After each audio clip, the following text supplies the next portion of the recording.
तो आदाब, नमस्कार, गुड इवनिंग, सत श्री अकाल। एक बार फिर आप तमाम लोगों का स्वागत है क्राइम तक की कहानी के इस एपिसोड में। उम्मीद है पूरी फैमिली अच्छी होगी, अपना और अपनों का ख्याल रख रही होगी। तो आखिरकार जो पाकिस्तान है उसने यू टर्न लिया। एक हफ्ता पहले पाकिस्तान के प्राइम मिनिस्टर की तरफ से ये स्टेटमेंट दिया गया। फिर पीसीबी के चेयरमैन मोहसिन नकवी ने कहा कि हम इंडिया के साथ 15 फरवरी को जो मैच है श्रीलंका में खेला जाना वर्ल्ड T20 का लीग मैच, उसमें हिस्सा नहीं लेंगे। लेकिन कल देर रात पाकिस्तान ने अचानक ऐलान किया कि नहीं, अब हम हिस्सा लेंगे, यानी खेलेंगे। बहुत सारी इसकी वजह है। विकी पाजिया ने, विक्रांत गुप्ता जी ने स्पोर्ट्स तक पे डिटेल में बताया है। लेकिन चलिए अच्छा है, वरना अभी तक ये था कि 15 फरवरी संडे का दिन बड़ा बोरियत सा हो जाएगा, क्योंकि वर्ल्ड कप का मैच हो और पाकिस्तान से मुकाबला ना हो तो फिर बुरा लगता है। अब थोड़ा मज़ा आएगा जब पाकिस्तान के साथ मैच होगा, क्योंकि हम सब इंडिया पाकिस्तान मैच देखना चाहते हैं और फिर मैदान में हराने की बात ही कुछ और होती है। तो तैयारी कर लीजिए अब 15 फरवरी India Pakistan match world T20 का। और अगर पाकिस्तान उसके बाद ठीक ठाक खेली तो हो सकता है सुपर 8 में या फिर नॉकआउट में फिर से भिड़े, तो अच्छा है। अब आते हैं आज की कहानी के ऊपर। इस कहानी के लिए बहुत सारे लोगों ने अलग अलग मेल किए और काफ़ी वक्त से, शायद ये वो कहानी है जो मैं लगातार टाल रहा था, सुनाना नहीं चाहता था। इसकी वजह है और ये वजह मैं आखिरी क्लाइमैक्स में बताऊंगा। लेकिन आज सुबह देखा फिर एक मेल और उन्होंने बड़ी शिकायत की कि एक ही कहानी की फरमाइश इतनी बार कर चुका हूँ, आप सुनाते नहीं हैं, तो क्या हम आपके क्राइम तक फैमिली मेम्बर नहीं हैं? बात दिल पर लगी तो मुझे लगा आप टालते नहीं हैं, चलो ये कहानी सुना देता हूँ। जैसे भूत प्रेत आत्माएं होती हैं, वैसे ही उर्दू में जिन और जिन्नात कहते हैं। ये भी एक आत्माएं होती हैं, रूह होती है। तो जिन मतलब भूत प्रेत आत्मा, आप समझिए। तो ये कहानी है एक जिन की शादी की। अब अजीब लगता है सुनकर कि रूह, आत्मा, भूत प्रेत, इनकी शादियां कैसी होती होंगी, इनकी महफिलें कैसी होती होंगी। लेकिन पूरे अरब में इस कहानी को लोग सुनाते भी हैं और कहते हैं अरब में इससे खौफनाक कहानी कोई है नहीं। बट इस कहानी की सरजमीन कुवैत है। हालांकि इराक में भी इस कहानी को लोग बहुत सुनते और सुनाते हैं। कुवैत में एक लेडी रहा करती थी, उनका नाम था नूरा, बल्कि उनका पूरा नाम जो है वो है नूरा अल तकाका। तो नूरा अल तकाका एक अच्छी सिंगर थी, लेकिन इनकी खासियत ये थी कि सिर्फ शादियों में गाना गाती थी। जो शादियों के फंक्शन होते हैं, उनके जो गीत होते हैं वो ख़ास किस्म के होते हैं। जैसे अपने देश में शादियों में अलग अलग स्टेट में, आप राज्य में जाएं तो अलग अलग गीत हैं और बाकायदा जो मेहंदी गीत, ये सारी रस्में होती हैं। तो शादी के गाने और गीत अलग होते हैं। तो नूरा अल तकाका की पहचान यही थी कि वो शादियों में गाना गाती थी अपनी बैंड के साथ, और उनका पूरा बैंड था और वो बहुत मशहूर थी। बड़ी बड़ी शादियां जो होती उसमें नूरा को बुलाया जाता। कहानी 90 के दशक की है, 90s की।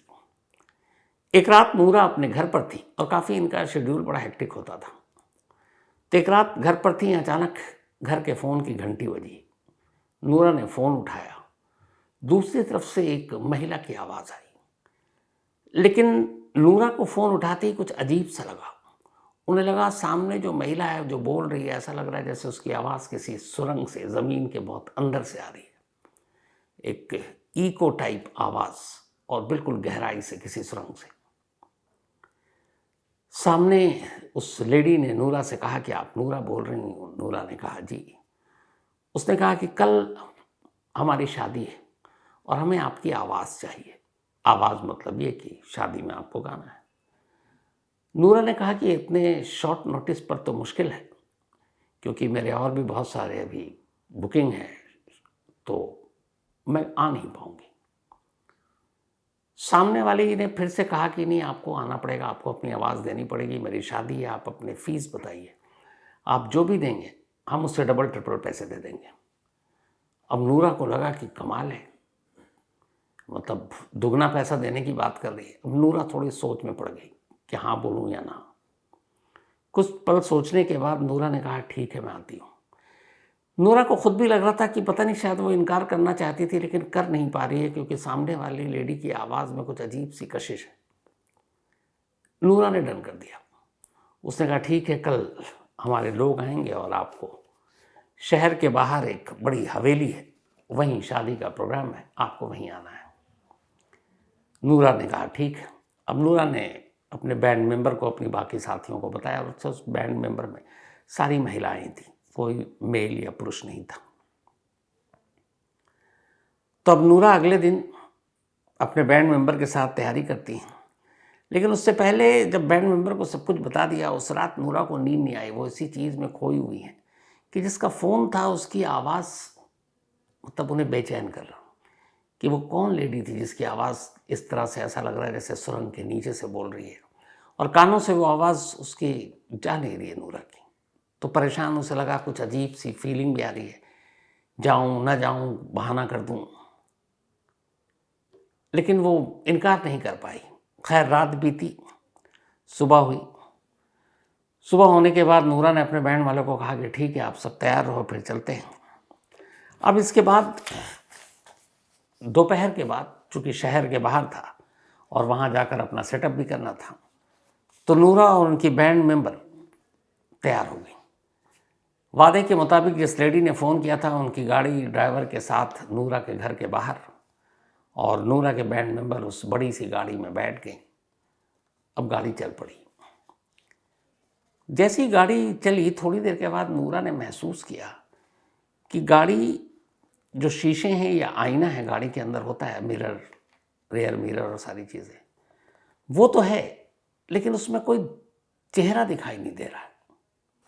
जैसे खुद नूरा है, सामने मिरर है, देख रहे हैं, लेकिन उनका चेहरा गायब है। तो उन्हें बड़ा अजीब लगा। फिर जब आगे चलने लगी तो देखा कि गाड़ी धूप से गुजर रही है, लेकिन गाड़ी की परछाई सड़क पर दिखाई नहीं दे रही है, मतलब परछाई गायब है। फिर उन्होंने ध्यान दिया कि ड्राइवर की तरफ, ड्राइवर की आंखें तो थी लेकिन उसकी पलकें गायब थीं।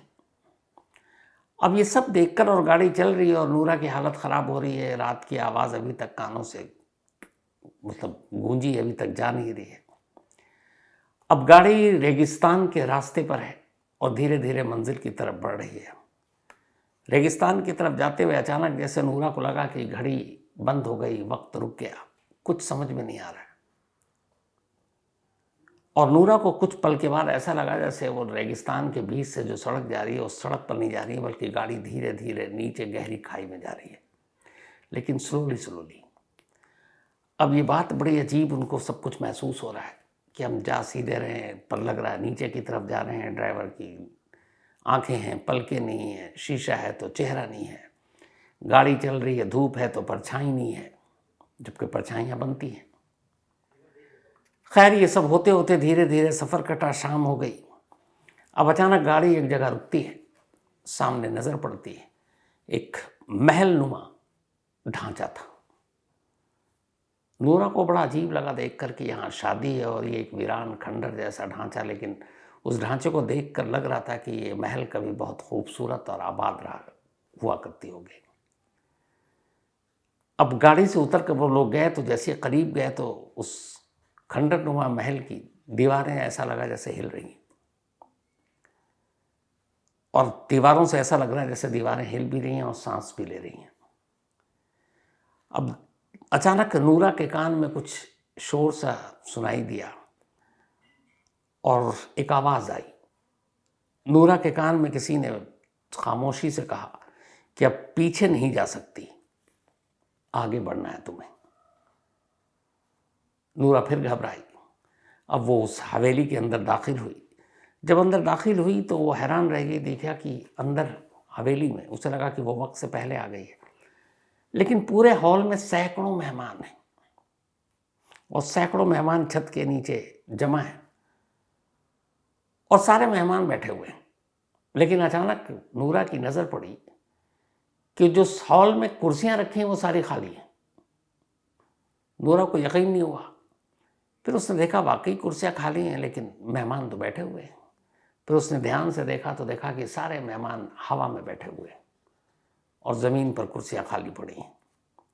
अब नूरा के साथ साथ नूरा के बैंड मेंबर की भी हवा ख़राब, कि ये हो क्या रहा, कुछ समझ में नहीं आ रहा। रास्ता, वो गाड़ी, वो परछाई, वो शीशा, वो शादी का घर जो एक खंडहर।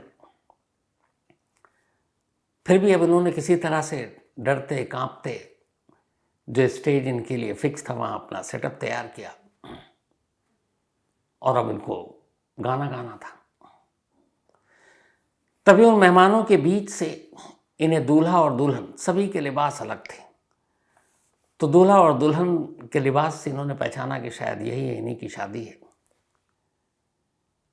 लेकिन ध्यान से जब नूरा ने देखा तो देखा कि दुल्हन का घूंघट जरा सा सरका तो घूंघट के नीचे से काला धुआं निकल रहा था और चेहरा दिखाई नहीं दे रहा है, जबकि दूल्हे की गर्दन उल्टी थी, सामने की तरफ बाकी जिस्म का हिस्सा, लेकिन गर्दन पीछे, वो देख कहीं और रहा है। और ये सारी चीज़ें देखकर अब नूरा को लग रहा था कि कुछ गड़बड़ है। फिर उसे लग रहा कहीं सपना तो नहीं देख रहे हैं। लेकिन खैर इन सारी चीज़ों के बीच में सारे बैंड में जो लड़कियां वो भी घबराई हुई, नूरा उनका हौसला बढ़ाती है और फिर कहती है चलो गाना शुरू करते हैं। अब वो गाना गाना शुरू करती हैं। शादी का जो गीत उनका काम था, गाना जो पहला गाना वो शुरू करती हैं, गाना पहला ख़त्म, लेकिन कोई ताली नहीं बजती। बल्कि जितने भी मेहमान जो कुर्सी छोड़कर हवा में बैठे थे उनकी गर्दन अचानक मुड़ती है और वो सारे अपनी जगह बैठे हुए, सिर्फ गर्दन मुड़ी। देखा किसी के चेहरे पर कोई मुस्कुराहट नहीं, बस दांत, लंबे दांत, नुकीले गीले, और फिर आवाज़ आती है और गाओ, ऊंची आवाज़ में गाओ, तुम्हारी आवाज़ में हमें रास्ता दिखता है, किसी ने ये कहा। अब नूरा ने फिर दूसरा गीत गाना शुरू किया। हर गीत के साथ अब नूरा की आवाज़ भी लड़खड़ा रही है। एक तो दहशत, अजीब सा वहाँ का माहौल। फिर नूरा की नज़र हॉल में बैठे मेहमानों पर पड़ी। जब मेहमानों पर पड़ी तो ऊपर से नीचे तक अब जब नूरा ने ध्यान से देखा तो जो अजीब सी चीज़ ये आई कि हर मेहमान के पैर उल्टे थे। पैर उल्टे थे, पंजे, एड़ी, तलवे सब गायब। और ऐसा लगता था जैसे किसी बकरी या ऊँट के सिर्फ खुर हैं, वो इंसान के पाँव नहीं है, क्योंकि तलवा नहीं है, आपके एड़ी नहीं है, पंजा नहीं है। ये सब देखकर और दहशत। लेकिन नूरा अपना गाना जारी रखती है। तभी तीसरे गाने के बाद एक आवाज़ आती है और नूरा उस आवाज़ को भूली नहीं थी, क्योंकि पिछले 24 घंटे से वो आवाज़ उसके कानों में गूंज रही थी। वो आवाज़ उसी लेडी की थी जिसने उसे फ़ोन किया था। उस आवाज़ को पहचान गई नूरा ने, उसकी तरफ देखा। वो लेडी अब धीरे धीरे नूरा की तरफ बढ़ी और उससे जाकर उसने कहा कि अब तुम्हारी आवाज़ नहीं कुर्बानी चाहिए और गाना गाते रहो, रुकना मत। अब हर गीत के साथ और उस महिला की बात सुनने के बाद नूरा की हालत और ख़राब कि हो क्या रहा है। फिर भी नूरा अब डर से गा रही है कि पता नहीं यहाँ क्या होगा। पूरे बैंड की जो मेंबर आई हैं उन सब के साथ भी उनकी जिम्मेदारी भी उसी के ऊपर है। अब नूरा और उसके लोग गाते गाते थक गए, लेकिन हर गीत के रुकते ही सामने से आवाज़ आती, और गाओ, ऊंची आवाज़ में गाओ। अब वो कब तक गाए, और ना गाए तो खतरा। तो गाती रही। करीब करीब अब सुबह के 4 साढ़े 4 बज चुके हैं। गाने का दौर ख़त्म नहीं हो रहा है। इसके बाद अचानक बैंड की एक मेंबर बेहोश होकर गिर पड़ती है। बाकी सब घबरा कर देखती हैं, नूरा भी उसे देखती है। नूरा आंखों से अपने बाकी बैंड मेंबर को इशारा करती है कि सब खामोशी से गाती रहो और एक दूसरे की आंखों को देखती रहो, ताकि हमें जैसे ही मौका मिले यहाँ से हम भाग निकलें। इसके बाद फिर गाना शुरू होता है। थोड़ी देर के बाद अब दुल्हन ने घूंघट उठाया, जो अब तक काला धुआं चेहरा दिख रहा था। तो जब घूंघट हटा इसी गीत के बाद, जब रात ढल रही है, तो दुल्हन का चेहरा गायब था, सिर्फ कंधा था और उसके ऊपर एक उसने घूंघट डाल रखा था, लेकिन चेहरा नहीं था। और उस चेहरे की जगह अचानक थोड़ी देर के बाद नूरा को दिखाई दिया कि दुल्हन के चेहरे की जगह पर उसका चेहरा है। और फिर दुल्हन जोर से बोलती है नूरा को देखकर कि अब तुम्हारी बारी है। नूरा को लगा कि अब यह रात आखिरी रात है। नूरा ने अपने बैंड मेंबर को पहले ही कह रखा था कि आंखों आंखों में हम लोग इशारों में बात करेंगे, गीत गाते रहेंगे और जैसे ही मौका मिलेगा निकलेंगे। इसके बाद एक पल आया जब सारे मेहमान जो जमा थे, नाच रहे थे, अचानक वो सब आपस में एकदम मगन हो गए। नूरा ने इशारा किया, यही मौका है। नूरा उसी रास्ते से वापस अपने साथियों को लेकर बाहर भागती है। बाहर जाती है, इत्तेफाक से थोड़ी दूर तक पैदल भागने के बाद उन्हें एक गाड़ी दिखाई देती है। गाड़ी वाले से लिफ्ट मांगती है। गाड़ी वाला शरीफ इंसान उन्हें लिफ्ट देता है और फिर वो सारे वहाँ से निकल जाती हैं। किसी तरीके से फिर ये वापस अपने शहर पहुँचती हैं। सभी बदहवास कुछ तो पहुँचकर और कुछ गाड़ी में ही बेहोश हो चुकी थी। खैर 1-2 दिन लगा इन्हें संभलने में।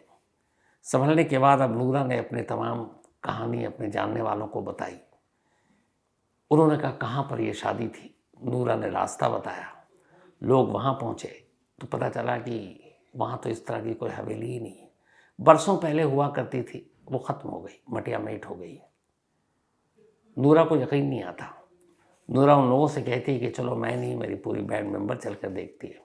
दिन की रोशनी में ताकि डर कम हो, ये लोग उसी जगह पर पहुंचते हैं और वहाँ वाकई कोई हवेली नहीं थी। तब फिर नूरा को बताया जाता है कि शायद तुम किसी जिन की शादी में पहुंच गई थी। इस चीज़ ने नूरा को इतना डराया कि नूरा ने उसके बाद ज़िंदगी में दोबारा कभी गाना ही नहीं गाया। उसने शादी का गीत गाना छोड़ दिया। फिर कुछ वक्त तक वो इसी दहशत में रही। कभी उसके जहन से ये बात निकली नहीं। और इस घटना के करीब 8 या 9 साल के बाद नूरा की मौत हो गई। कहा गया कि नूरा बीमार हो गई थी, शायद उसकी वजह से मौत हुई। लेकिन बहुत सारे लोग इस बात को मानते हैं कि नहीं, नूरा की मौत के पीछे जिन का हाथ था।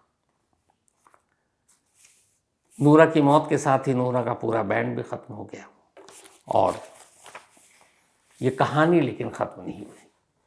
आज भी अरब के रेगिस्तान में ये कहानी सुनी और सुनाई जाती है। बल्कि कहते हैं वहाँ पर कि अरब के रेगिस्तान में एक कहावत है कि रात के तीसरे पहर जो आवाज़ तुम्हें बुलाए वो इंसान की नहीं होती, इसलिए वहाँ जाना मत। नूरा टक्काका ने यही कहावत शायद सुनी, लेकिन देर से सुनी और वो चली गई। बहुत सारे लोग मानते हैं कि वाकई नूरा एक जिन की शादी में गई थी और उसने जो कुछ देखा वो सब कुछ सच देखा। लेकिन बहुत सारे लोगों का कहना है कि ये सिर्फ एक काल्पनिक कहानी है। अब ये पूरी कहानी कई लोगों ने अपनी क्राइम तक मेल के मेंबर उन्होंने भेजी मेल पे और अलग अलग लिंक भी भेजे। मैंने बहुत बार आप लोगों से कहा कि मैं भूत प्रेत जिन जन्नात इन सारी चीज़ों पे बहुत भरोसा नहीं करता हूँ। तो मुझे भी हंसी आई। फिर मैंने इस पर बहुत सारे रिसर्च किए। बल्कि अपने कुछ दोस्त हैं इराक़, जब मैं गया था तब वहाँ कुछ कांटेक्ट बने तो उनसे ही बात की, क्योंकि इराक़ में भी ये कहानी बहुत फेमस है और बहुत सारे लोग बताते हैं कि इराक़ में कहानी सुनी सुनाई जाती है। वैसे भी इराक़ कहानियों का देश रहा है। अली बाबा 40 चोर से लेकर सिंड्रेला, वो सारी कहानियाँ वहीं से बाहर निकली हैं। तो मैंने इस पर जब रिसर्च किया, लोगों से बात की, तो पता चला कि असल में ये कहानी नूरा की रियल स्टोरी नहीं है, क्योंकि इसका कोई प्रूफ नहीं मिला। तो फिर क्या है? तो ये वहाँ की एक लोक कथा है। जैसे अलग अलग कहानियाँ होती हैं, तो इसके बारे में यही कहते हैं कि एक लोक कथा है जो पूरे अरब में मशहूर है। और इसी लोक कथा को कुछ लोगों ने सच मान लिया कि सच में एक जिन की शादी में एक सिंगर पहुंची थी। कुछ लोगों का कहना है कि ये पूरे मिडिल ईस्ट में एक सुपर नेचुरल कहानियाँ जो कहानी होती है उसमें से ये सबसे मशहूर कहानी है। और कई लोगों का कहना है कि ये काल्पनिक कहानी है जो धीरे धीरे इस तरीके से फैली कि लोगों ने इसे सच मान लिया। हालांकि नूरा के बारे में कि जब नूरा अगर टकाका नाम की एक सिंगर है जो इतनी फेमस है कुवैत में, तो उसका कुछ तो होगा हिस्ट्री। अफसोस वो हिस्ट्री नहीं मिली। तो इसका मतलब ये था कि शायद नूरा की ये कहानी जो हमारी क्राइम तक फैमिली मेम्बर की फरमाइश थी, ये सुना तो रहा हूँ, लेकिन क्लाइमैक्स इसका ये है कि मुझे खुद लगता है क्या, मुझे यकीन है कि ऐसी कोई कहानी नहीं है, ये सच्चाई नहीं है, ये एक काल्पनिक कहानी या आप इसको लोक कथा जिस रूप में ले लें, शायद वो ये है। तो उम्मीद है एक तो मदन साहब एक अदनान और एक सुखवीर भाई। आप लोगों की एक तो शिकायत दूर हो गई, लेकिन आप लोगों के चक्कर में आज जो कहानी मैंने सुनाई है उसका क्लाइमैक्स ये है कि ये कहानी हकीकत से कोसों दूर है। खैर, जो भी है, कहानी थी। जिनको भूत प्रेत जिन जन्नात की कहानी सुनने में मज़ा आता उनके लिए अच्छा होगा। तो कहानी में इतनी ही, लेकिन कहानी ख़त्म करूँ उससे पहले वही अपना सिलसिला। आज अंजलि एंड प्रवीण, ये दोनों भाई बहन हैं और इनका बर्थडे है। तो अंजलि और प्रवीण, आप दोनों को बहुत बहुत बधाई, मुबारक, हैप्पी बर्थडे। और ये भेजा प्रदीप कुमार ने है। साथ ही मोहित वसावे, इनका भी बर्थडे है, तो हैप्पी बर्थडे मोहित। अमोल साने, इनका भी जन्मदिन है, हैप्पी बर्थडे अमोल। साथ ही जहरा, इनका भी बर्थडे है, तो हैप्पी बर्थडे जहरा। और ये मोहम्मद हाशिम की सिस्टर हैं, बल्कि और 12th का एग्ज़ाम भी है जहरा का, तो ऑल द बेस्ट। अच्छे से तैयारी करना, अच्छे से एग्ज़ाम देना, अच्छे नंबर लाना। साथ ही हिमाक्षी शाह, इनका भी आज बर्थडे है, तो हिमाक्षी जी हैप्पी बर्थडे आपको। और ये भेजा है रिहंत शाह ने, रिहंत शाह की मम्मी है हिमाक्षी। साथ ही आज जया रे एंड नवनीत रे, इन दोनों की 50वीं सालगिरह है, 50th एनिवर्सरी।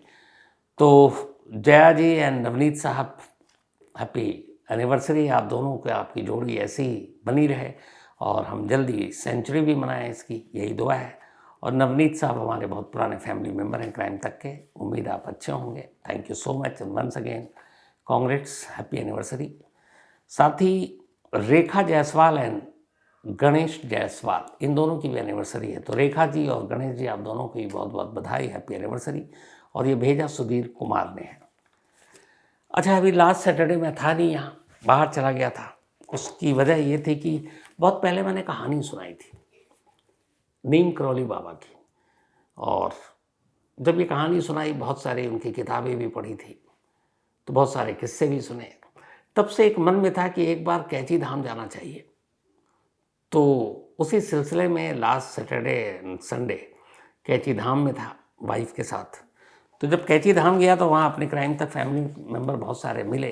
उनमें से कुछ ने पिक्चर भी पोस्ट की। हालांकि वहाँ कैंची धाम में था, बार बार कहा जा रहा था कि आप मोबाइल या पिक्चर लेना मना है, कई बार होता है। लेकिन खैर, अच्छा लगा वहाँ जाकर, और बहुत ही खूबसूरत जगह है, मौसम भी शानदार। और कैंची धाम से ही करीब 8 किलोमीटर दूर है भवाली। तो मैं वहीं रुका था क्योंकि हमारे एक साथी हैं, उन्होंने कहा था एक भवाली में बहुत ही खूबसूरत एक घर जैसा होम है, stay home, Devashish stay home. तो वहाँ जब मैं गया तो वाकई मन खुश हो गया, ऐसा लगा जैसे घर में। और कैंची धाम से बिल्कुल 8 किलोमीटर की दूरी पर है, 15 मिनट का बाई रोड सफ़र है। तो वहाँ देवाशीष स्टे होम में रुका। और ये इसलिए मैं ज़रूर मेंशन करना चाहूँगा कि अभिजीत वहाँ मिले, जिनका ये स्टे होम है, बहुत ही लायक लड़का। और जिस तरीके से इन्होंने इसको बनाया, और यहाँ का जो खाना, मतलब पहाड़ी खाना खाकर मज़ा आ गया। एक तो मौसम, खाना, और ख़ास तौर पर यहाँ के जो 3 लड़के जिन्होंने खाना खिलाया और पूरा ख्याल रखा।